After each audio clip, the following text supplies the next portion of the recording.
ఈ ప్రపంచంలో అందరికంటే పెద్ద నిజం ఏదైనా ఉంది అంటే అది చావు మాత్రమే. మనిషి ఎంత తెలివైనవాడైనా, ఎంత శక్తివంతుడైనా, ఎంత ధనవంతుడైనా సరే మరణం నుంచి ఎవరూ తప్పించుకోలేరు. కానీ ఎవరైనా మనల్ని వదిలి వెళ్ళిపోతున్నప్పుడు వాళ్ళు ఎక్కడికి వెళ్లారు అనేది ప్రశ్న. అసలు ఇప్పుడు వాళ్ళకి ఏం జరుగుతోంది? వాళ్ళు మనల్ని చూస్తున్నారా?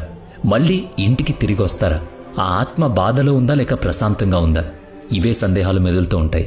గరుడ పురాణం ప్రకారం మరణం అనేది ముగింపు కాదు, అది ఆత్మ యొక్క అత్యంత రహస్యమైన ప్రయాణానికి ఆరంభం. ఈ ప్రయాణంలో శరీరం ఉండదు, పేరు ఉండదు, కేవలం మనం చేసిన కర్మలు, వాటి ఫలితాలు మాత్రమే ఉంటాయి. చనిపోయిన ఆ క్షణంలో ఆత్మ శరీరం నుంచి బయటకొస్తుంది, సరిగ్గా పంజరం నుంచి పక్షి బయటకొచ్చినట్టు. కానీ ఆ పక్షి వెంటనే ఎగరలేదు, ఎందుకంటే పంజరం విరిగిపోయిందని దానికి అర్థం కాదు. అది తన శరీరాన్ని చూస్తుంది, ఏడుస్తుంది, కుటుంబ సభ్యుల్ని చూస్తుంది, అంత్యక్రియల ఏర్పాట్లు కూడా గమనిస్తుంది. కానీ ఇదంతా తన కోసమే జరుగుతోందని ఆ ఆత్మకు అర్థం కాదు. మరణించిన వెంటనే ఆత్మ ఒక రకమైన గందరగోళంలో ఉంటుంది. తాను ఇంకా బ్రతికి ఉన్నానని అనుకుంటూ ఉంటుంది. అందరూ తనను ఎందుకు పట్టించుకోవడం లేదా అని ఆశ్చర్యపోతుంది. ఇదంతా ఆ ఆత్మ ఊహకన్నదు. అప్పుడే యమదూతలొస్తారు. వాళ్ళు మనుషుల్లా ఉండరు. వాళ్ళు నల్లగానో, ఎర్రటి కళ్లతోనూ ఘోరమైన ఆకారంలో ఉంటారు. వాళ్ళ రూపం ఆ ఆత్మ చేసుకున్న కర్మల మీద ఆధారపడి ఉంటుంది. పుణ్యం చేసిన వారికి యమదూతలు శాంతంగా తీర్థయాత్రలకు తీసుకువెళ్లే సాధువుల్లా ఉంటే, పాపాలు చేసిన వాళ్ళకి మాత్రం నరరూప రాక్షసుల్లా కనిపిస్తారు. మరణించిన వెంటనే యమదూతలు ఆత్మను యమలోకానికి తీసుకువెళ్లరు. గరుడ పురాణం ప్రకారం మొదటి 24 గంటల పాటు ఆత్మను అంత్యక్రియలు జరిగే చోటే ఉంచుతారు. ఎందుకంటే ఇది ఆత్మ తన కర్మలను మొదటిసారి దర్శించుకునే సమయం. ఈ సమయంలో ఆత్మకు తన పూర్తి జీవితం ఒక సినిమాలా కనిపిస్తుంది. మాటలుండవు, సత్కారాలుండవు. కేవలం ప్రతి జ్ఞాపకం దాని శక్తితో సహా కళ్ల ముందు కనబడుతుంది. మీరు మర్చిపోయినవి, చిన్న అబద్ధం అనుకున్నవి, దొంగతనాలు లేదా తమాషాగా చేసిన పనులు ప్రతిదీ 70 mm కనిపిస్తాయి. ఇది శిక్ష కాదు, ఇది ఒక వెలుగు. ఆ వెలుగులో ఆత్మ తన స్వరూపాన్ని చూసుకుంటుంది. ఇదంతా శరీరాన్ని చితికి అప్పగించేటప్పుడు జరుగుతుంది. చితి మండుతూ ఉంటుంది, కానీ ఆత్మ ఆ మంటను చూడదు. అది తన కర్మల మంటను చూసుకుంటూ ఉంటుంది. ఎవరి కోసం తాను కన్నీళ్లు పెట్టుకుంటుందో, ఎవరి కళ్లల్లో నీళ్లు తెప్పించిందో అన్నీ స్పష్టంగా కనిపిస్తాయి. గరుడ పురాణం ప్రకారం అంత్యక్రియలు జరిగేటప్పుడు ఆత్మ తన కుటుంబ సభ్యులకు చాలా దగ్గరగా ఉంటుంది. వాళ్ల మనసులోని మాటలను వినగలుగుతుంది, వాళ్ల బాధను అనుభవిస్తుంది, కానీ ఏం చేయలేదు. ఇదే అత్యంత భయంకరమైన బాధ. తన కొడుకు ఏడుస్తుంటే తల్లి ఆత్మ చూస్తుంది, కానీ తాకలేదు. భర్త తన బట్టలు సర్దుతుంటే భార్య ఆత్మ చూస్తుంది, కానీ ఆపలేదు. అందుకే ఆ సమయం ఆత్మకు చాలా బరువుగా, నరకంగా ఉంటుంది. అప్పుడు బంధువులు ప్రశాంతంగా దైవనామస్మరణ చేస్తే ఆత్మకు కొంత దారి దొరుకుతుందంటారు. దాని తాత్విక ప్రయాణం రాబోతుందని అప్పుడు దానికి అర్థమవుతుంది. చితిమంటలు ఆరిపోయి రాత్రి గడిచేసరికి యమదూతలు మెల్లగా ఆత్మతో బయలుదేరదామని చెబుతారు. కర్మల దారిని చూపించాల్సిన సమయం వచ్చిందంటారు. అక్కడే పుట్టింది, నవ్వింది, గొడవ పడింది, ఎంతో మమకారం పెంచుకుంది. కానీ ఇప్పుడు ఆ ఇల్లు కేవలం ఒక జ్ఞాపకం మాత్రమే. ఇక్కడి నుంచే ఆత్మ యొక్క 31 రోజుల రహస్య ప్రయాణం మొదలవుతుంది. యమదూతలు ఆత్మను శరీరం లేని ఒక సూక్ష్మ మార్గంలో తీసుకువెళతారు. అక్కడ కేవలం ప్రకంపనలు, కర్మల వాసన మాత్రమే ఉంటుంది. అయితే గరుడ పురాణం ప్రకారం ఆత్మను నేరుగా యమలోకానికి తీసుకువెళ్లరు. మొదటి 13 రోజులు ఆత్మ భూమికి దగ్గరగా తన ఇంటి చుట్టూనే తిరుగుతుంది.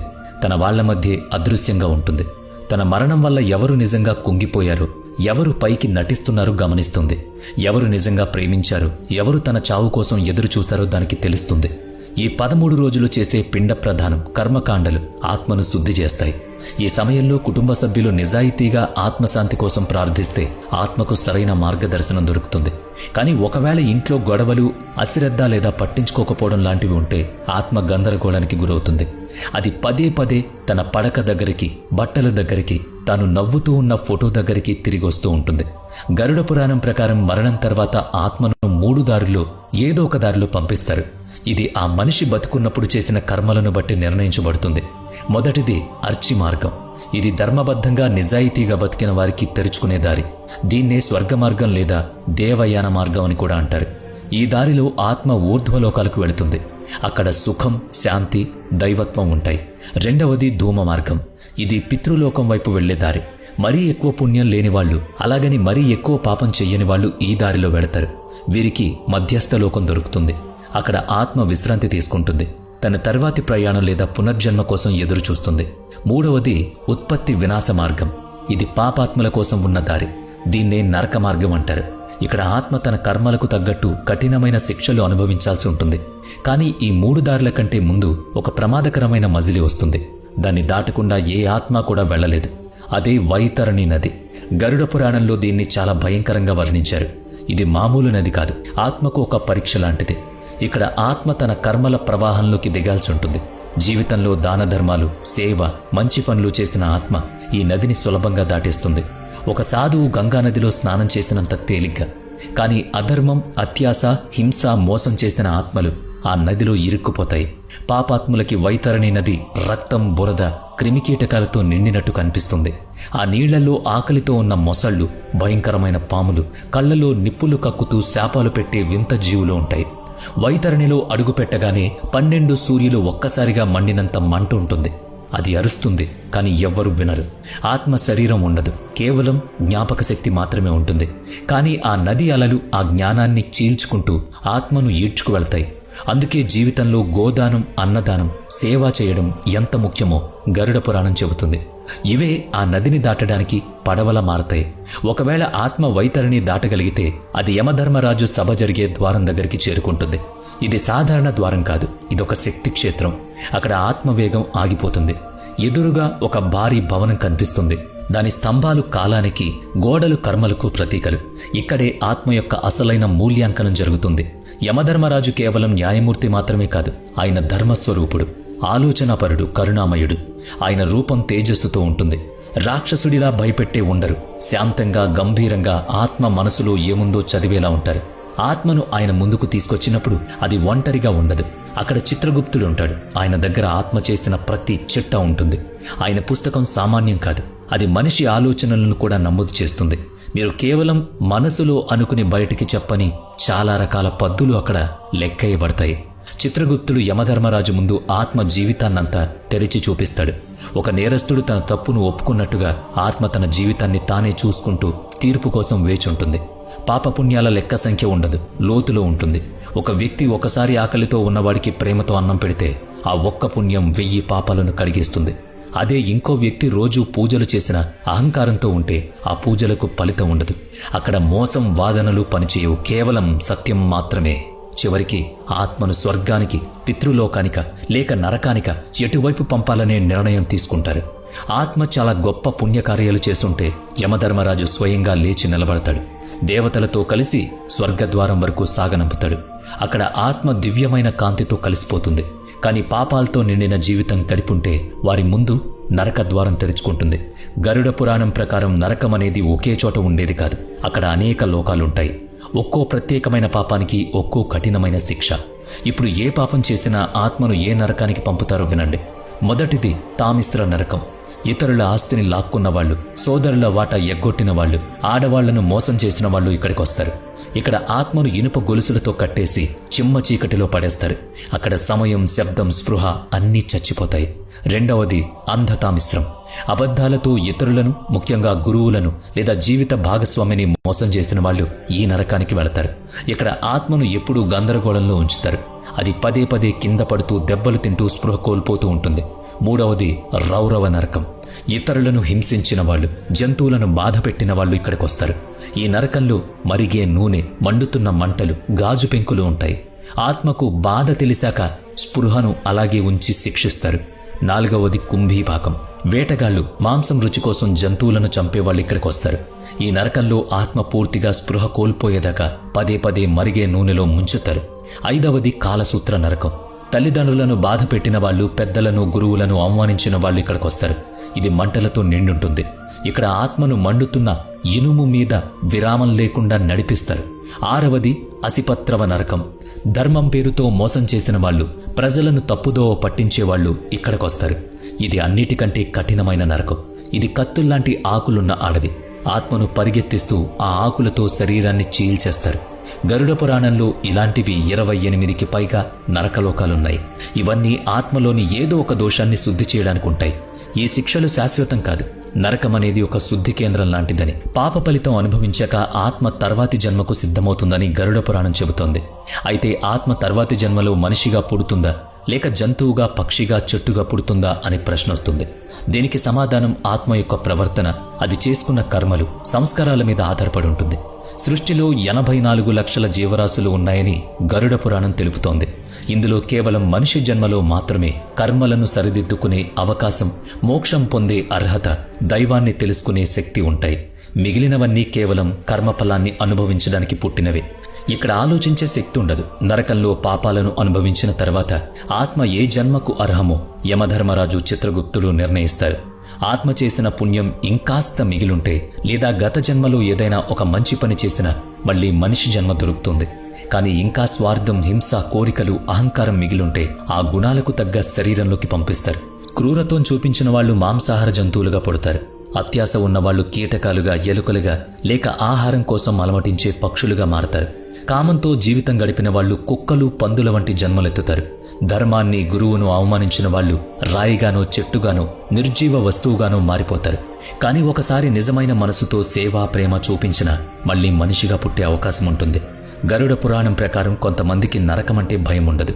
శిక్ష అనుభవిస్తే సరిపోతుంది కదా అనుకుంటారు. కానీ నిజమైన భయం దారి తప్పిపోవడంలో ఉంటుంది. కొందరి ఆత్మలు నరకానికి వెళ్లలేక, పునర్జన్మ పొందలేక మధ్యలో ఇరుక్కుపోతాయి. వీటిని దయ్యాలు, భూతాలు, పిశాచాలు అంటారు. ఇవి శరీరాన్ని వదల్లేవు, కొత్త శరీరాన్ని పొందలేవు. చనిపోయే సమయంలో విపరీతమైన కోరికలు, కోపం లేదా ఆస్తి మీద, ఇంటి మీద మమకారంతో చనిపోయిన వాళ్లు ఇలాంటి దుస్థితిని ఎదుర్కొంటారు. ఎవరైతే తమ కోరికలు తీరలేదని బాధపడుతూ ఉంటారో వారి ఆత్మలు అసంపూర్ణంగా ఉండిపోతాయి. అలాంటి ఆత్మలు ఒక ప్రత్యేకమైన తిథిలోనో, రోజులోనో లేదా ఒక ప్రత్యేకమైన స్థలంలోనో పదే పదే కనిపిస్తూ ఉంటాయి. తన బంధాలు తెగిపోయే వరకు ఆ ఆత్మకు పునర్జన్మ ఉండదు. అందుకే ఆత్మను ఈ బంధాల నుంచి విడిపించడానికి శార్ధం, తర్పణం, పిండ ప్రదానం జరుగుతూ ఉంటాయి. ఆ ప్రత్యేక తిథుల్లో నువ్వులు, పవిత్ర జలంతో తర్పణం వదిలినప్పుడు ఆత్మకు ఒక దివ్యమైన సంకేతం అందుతుంది. ఇక తాను ముందుకు వెళ్ళొచ్చని దానికి అర్థమవుతుంది. ఇవన్నీ పూర్తయి నరక బాధలు అనుభవించి బంధాలు తెంచుకుని కర్మకాండలు ముగిశాక ఆత్మ తన పునర్జన్మ కోసం గర్భంలోకి ప్రవేశిస్తుంది. గరుడ పురాణం ప్రకారం పునర్జన్మ అనేది స్వచ్ఛమైన విజ్ఞానం మరియు అదృశ్య శక్తి కలయిక. ఆత్మ ఒక గర్భాన్ని ఎంచుకున్నప్పుడు కేవలం తల్లిదండ్రులు మాత్రమే ఎంచుకోదు. తాను తర్వాతి పాఠం ఎక్కడ నేర్చుకోవాలో ఆ కర్మభూమిని కూడా ఎంచుకుంటుంది. ఆత్మ తల్లి గర్భంలోకి ప్రవేశించగానే తన గత జన్మను మర్చిపోతుంది. ఎందుకంటే అది మళ్లీ మాయా అనే ముసుగులోకి అడుగు పెడుతుంది కాబట్టి. గరుడ పురాణం ప్రకారం గర్భంలోకి వచ్చేటప్పుడు ఆత్మ కేవలం శరీరాన్ని మాత్రమే తీసుకోదు. తన పాత కర్మలను, తీరని కోరికలను, సంపాదించుకున్న గుణాలను కూడా తనతో పాటే తెచ్చుకుంటుంది. గర్భంలోకి వచ్చినప్పుడు మొదటి క్షణంలోనే ఆత్మకు ఈ జన్మ ఎందుకొచ్చిందో తెలుస్తుంది.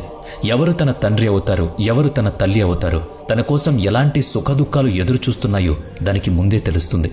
గరుడ పురాణంలో చెప్పిన దాని ప్రకారం గర్భంలో ఉన్నప్పుడు ఆత్మకు పూర్తి స్పృహ ఉంటుంది. తల్లికి కలిగే ప్రతి భావనను అది అనుభవిస్తుంది.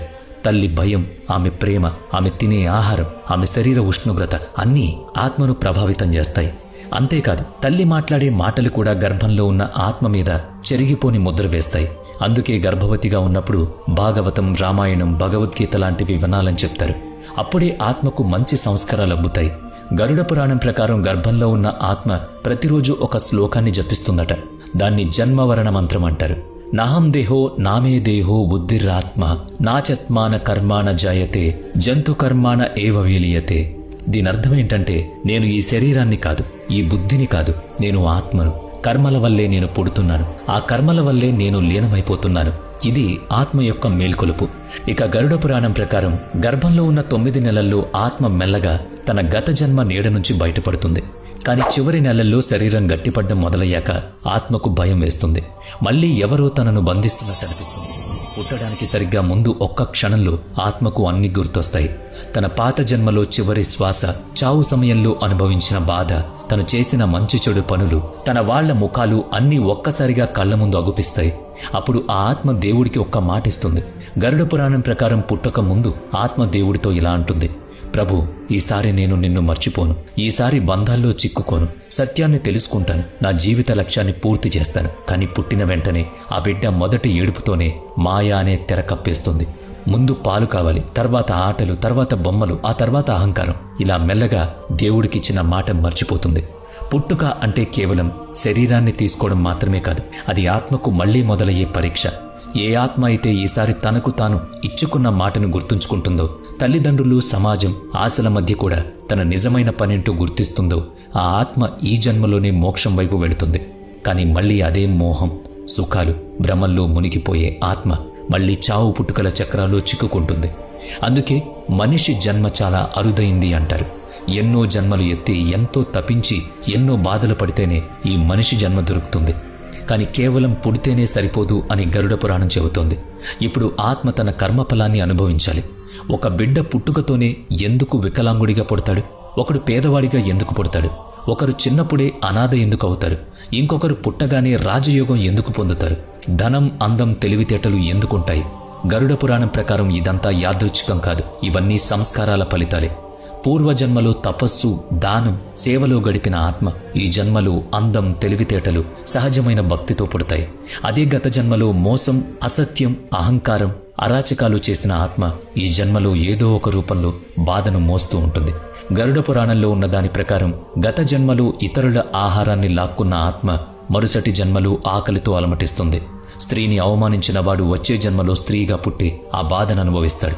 వికలాంగులను చూసి ఎగతాళి చేసిన వాడు ఆ బాధ లోతు తెలియడానికి వచ్చే జన్మలో అలాగే పుడతాడు. అయితే గత జన్మలో కొన్ని ఆత్మలు అసంపూర్ణంగా మిగిలిపోయినా ఎంతో గొప్ప సంకల్పంతో వెళతాయి. వాళ్ళు ఆ జన్మ ఒక ప్రత్యేకమైన పని కోసమే జరుగుతుంది. అలాంటి పిల్లలు చిన్నప్పటి నుంచి అందరికంటే భిన్నంగా ఉంటారు. నలుగురిలో ఉన్న మౌనంగా ఉంటారు. ప్రార్థనల్లో త్వరగా లీనమవుతారు. ఏదైనా మంత్రం వినగానే కళ్ళ నిండా నీళ్లు తెచ్చుకుంటారు. కానీ ఈ ప్రపంచం వాళ్ళని అర్థం చేసుకోలేదు. బొమ్మలతో మభ్యపెడతారు, చదువులతో కట్టేస్తారు. మెల్లగా వాళ్ళు తమ సంకల్పాన్ని మర్చిపోతారు. వాళ్ళు మళ్ళీ తమ లోపల ప్రయాణాన్ని మొదలు పెట్టడానికే అలా జరుగుతుంది. కానీ దురదృష్టం ఏంటంటే అలా ఆత్మలు ఆ బాధ నుంచి పారిపోతాయి. నేనేం పాపం చేశానని నాకు ఈ జన్మ వచ్చింది అంటూ ఫిర్యాదులు చేస్తాయి. కానీ ప్రతి కష్టం, ప్రతి సుఖం, ప్రతి క్షణం ఆ ఆత్మ ఎంచుకున్నదని తెలిస్తే వాళ్ళు నిజంగా ఆశ్చర్యపోతారు. గరుడ పురాణం ప్రకారం మోక్షం 3 మార్గాల్లో సాధ్యమవుతుంది. 1 జ్ఞాన మార్గం. ఇక్కడ ఆత్మ తాను శరీరం కాదని తెలుసుకుంటుంది. అహంకారాన్ని వదిలేసి పరమాత్మను తనలోనే చూసుకుంటుంది. 2 భక్తి మార్గం. ఇక్కడ ఆత్మ ఎలాంటి స్వార్థం, కోరికలు లేకుండా దేవుణ్ణి ప్రేమిస్తుంది. నేను అనేది పోయి నువ్వే అనేది మిగులుతుంది. 3 కర్మ మార్గం. ఇక్కడ చేసే ప్రతి పని దేవుడికి అర్పించడమే. అంటే సర్వం శ్రీకృష్ణార్పణం అన్నట్టు. ఫలితం మీద ఆశ ఉండదు, గుర్తింపు కావాలనే కోరిక ఉండదు. ఎప్పుడైతే ఆత్మలో ఈ 3 మార్గాలు కలుస్తాయో అప్పుడు అది లోపల నుంచి మెల్లగా శుద్ధి అవుతూ ఉంటుంది. ఒకరోజు శరీరం రాలిపోతుంది, కానీ ఆత్మ మాత్రం ఆగదు. యమదూతలు రారు. వైతరణి నది దాటాల్సిన అవసరం ఉండదు. నరకం, స్వర్గం, పునర్జన్మ ఏవీ ఉండవు. కేవలం ఒక ప్రశాంతమైన వెలుగు కనిపిస్తుంది. గరుడ పురాణం ప్రకారం మోక్షం పొందిన ఆత్మను తీసుకువెళ్లడానికి దేవదూతలొస్తారు. వాళ్ళు ఆత్మను బ్రహ్మలోకం వైపు తీసుకువెళతారు. అక్కడ ప్రశ్నలు ఉండవు, తీర్పులు ఉండవు, న్యాయం ఉండదు. కేవలం మౌనం. ఆ మౌనాన్నే శాస్త్రం శివుడు అని పిలుస్తోంది. సముద్రంలో నీటి బొట్టు పడినట్టు ఆత్మ ఆ మౌనంలోకి ప్రవేశిస్తుంది. అది తన ఉనికిని కోల్పోదు, సంపూర్ణత్వంలో లీనమవుతుంది. గరుడ పురాణం ప్రకారం ఇలాంటి ఆత్మలు మళ్లీ తిరిగి రావు. ఎందుకంటే ఈ ప్రపంచం ఒక నాటకమని వాటికి అర్థమైపోతుంది. ఇప్పుడు ఆ ఆత్మ ఆ నాటకంలో పాత్రధారి కాదు, కేవలం సాక్షి మాత్రమే. కానీ మోక్షం పొందే ఆత్మ ప్రత్యేకమైంది ఏమీ కాదు. అది మనలో ఒకటి. ఒకప్పుడు ఏడ్చిన వాళ్లే, కృంగిపోయిన వాళ్లే, దారి తప్పిపోయిన వాళ్లే. కానీ చివరికి తనలో ఉన్న ఆత్మ అనే వెలుగు గుర్తుపట్టిన వాళ్లే. కాబట్టి మరణమనేది కేవలం శరీరానికి ముగింపు మాత్రమే. ఆత్మ ప్రయాణానికి అది మళ్లీ ఆరంభం. ఈ ప్రయాణం వైతరణి నుంచి యమలోకం దాకా సాగుతుంది. ఆ తర్వాత పునర్జన్మ, ప్రారంధం మళ్లీ అదే. అందుకని చచ్చేలోపు కొన్ని మంచి పనులు